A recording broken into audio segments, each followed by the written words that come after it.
Van Helsing, Sword of Heaven, issue number 1 from Zen Scope.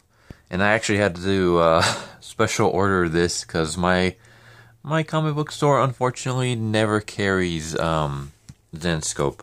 Other than, I think they used to carry some of the Grimm fairy tales, but I never see them on the shelves anymore, so I think they kind of stopped. Which is a shame because actually I like Zen Scope. Not a fan of their Grimm fairy tales really, but I like their mini series. So I mean, I got this for two reasons: one, Zenscope; two, Chuck Dixon. So you can't go wrong. Um, so I believe this takes place after the last Van Helsing miniseries. It was Van Helsing versus the werewolves.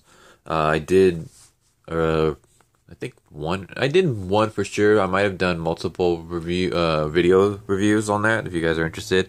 Um, but yeah, basically, Leslie Van Helsing is searching for the Sword of Heaven. It's a sword that basically can destroy like every type of vampire in existence. Because in this universe, there's multiple types of vampires and stuff like that. It can bring an end to vampires.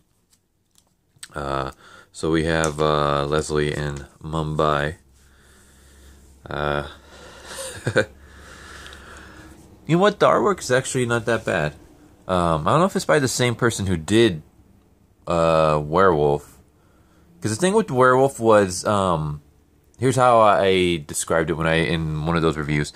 The artwork, it wasn't terrible, but it came across as very static. Like it almost came across like they just kind of had cut out pinups of the characters and they just kind of pasted them onto backgrounds. Like the backgrounds weren't 3D or anything like that, like Marvel, because Marvel has this weird thing where they have like 3D backgrounds but 2D character sprites almost, and it's just like I don't know, it was really just weird. But it was more like they came across almost like wax figures. Like it was just the characters came across too glossy, too static, and it was kind of it wasn't the greatest. I mean, it wasn't like terribly drawn, but I didn't really care for it. But this seems to be a lot better. I mean, it's not the greatest artwork, but I don't mind it. But yeah, we basically have Van Helsing. She's trying to find this medallion that will help lead her to the Sword of Heaven. And here's something that I thought was kind of weird. So she has this weird gun, which looks like I I don't know how to explain it. So okay, so it looks like the bullets are actually in here, right? Because if you look here, you can see the bullets hanging out on the front. So why is there a cylinder in the back? If the bullets are right here. Plus, wouldn't this make the gun weaker? Because it's not traveling as far, isn't it? Like the further it travels through the barrel, the better your aim and the longer the distance. Isn't that why like rifles and snipers and stuff have longer barrels? So, I mean, obviously this isn't a sniper, but it just I don't know. It just really threw me off. I mean, I don't mind having like the thing right up here because it's a special type of gun to kill vampires. But why is there a cylinder along with this? I don't know. It just comes across as very weird. But yeah, she kills the guy. She shoots him until he dies, apparently. Which is kind of weird because she's kind of saying how like her bullets obviously they're made of like sacred wood and stuff like that. Yeah, right here, .410 slug made of ash. So it's supposed to kill vampires. His fat kind of protected him because she couldn't get any rounds into his chest, into his heart.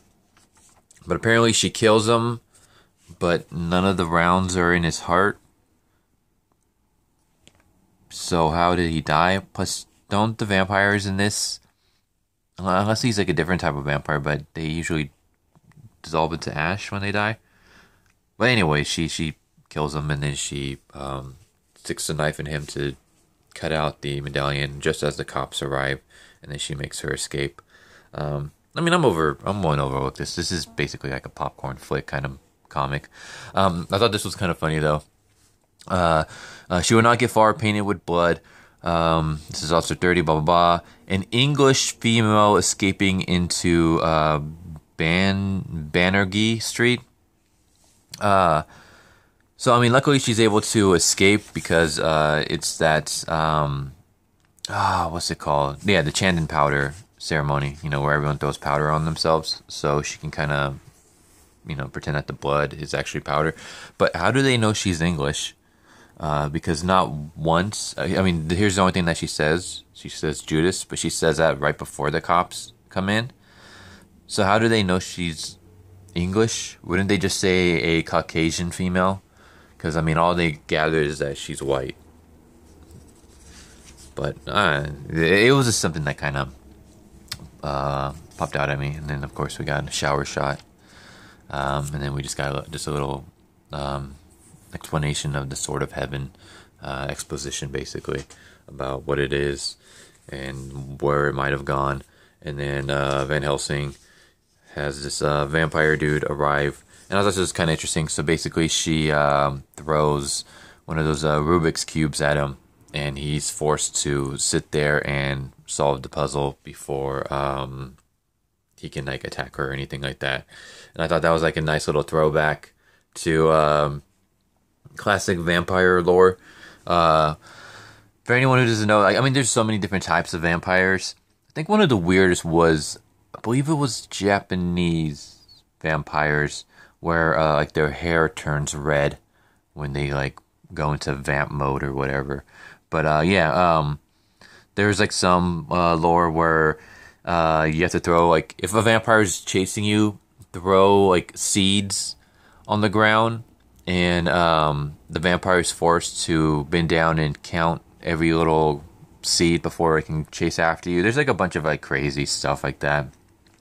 So I thought it was kind of cool that they kind of threw this in here. So basically she interrogates him, or she's able to question him because she has a Rubik's Cube on hand and throws it to him. And he's forced to sit there and solve it before he can do anything else. And then, of course, we get the shot of her changing her clothes. That's the thing I kind of like about Zenscope, is that in the age of comics where like even just a little bit of fan service seems to just be a big no-no, Zenscope has like no problem doing it. Zenscope, here's the thing, I love Zenscope because they're like a throwback to classic like 90s comics.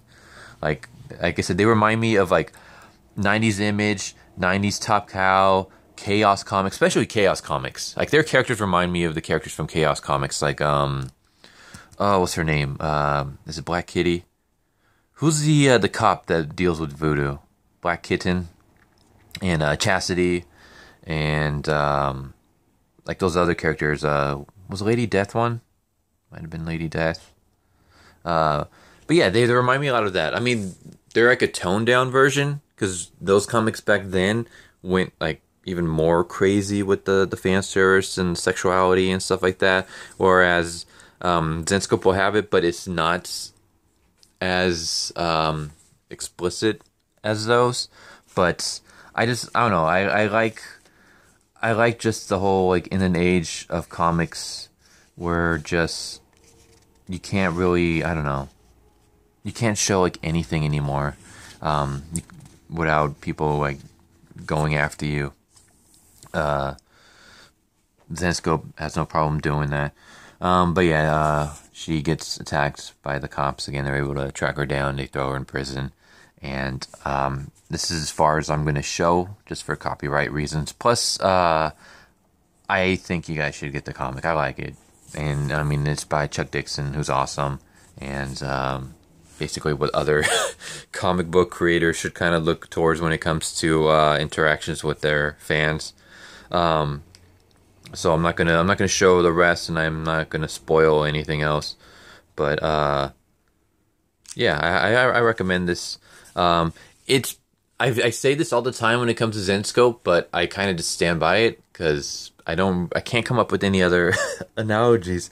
They're basically, like I said earlier, they're like a throwback to like 90s comics, but more toned down. So they're like a more toned down versions of those. And also they're basically like a popcorn flick. Like this is basically like a Blade movie in a sense. The writing isn't like groundbreaking. I mean, it's entertaining, but it's not gonna like win any awards. The art, while serviceable, isn't the greatest. Like it's not like anything you'll see like in DC. But I had fun reading this. It was entertaining. I definitely felt like I got my money's worth. I can see myself coming back and reading this again. It's basically like, do you guys like movies like Blade? If so, then I recommend it. That's basically the best way I can explain this. This is like Blade. Not just because it has, our hero fighting vampires and stuff, but just because it's a popcorn flick. It's not going to win any Academy Awards or anything like that, but it's entertaining and you're not going to feel like, you got gypped. I'm not going to show the rest, but I will just show the advertisements. So here's like the thing I was saying about how it's kind of like a toned down, like they give you your fan service. I don't care for this armor, not because it's like revealing or anything like that. Like I don't mind that. Like I mean, I have no problem with classic Witchblade armor, and that's like as skimpy as you can get. Oh, actually no, you can get more skimpy, but yeah, I found the armor just to be very bland. But I mean, this is like the kind of stuff you'll get. You're gonna get sexy female leads, dress, provocative, usually fighting demons or monsters of some kind. So plus they're usually always based on some kind of like legend or folklore. So you have like, the Black Knight, Alice in Wonderland. The Wonderland series is actually pretty good. I actually got a hardcover trade back of one of the Wonderlands. I haven't read it yet, but I'm going to. You got Jasmine obviously from Aladdin. You got Belle from Beauty and the Beast. This one was actually not that bad. This one was actually pretty good. I really enjoyed this one. But yeah, let's see what else we got. I've never checked out their horror stories.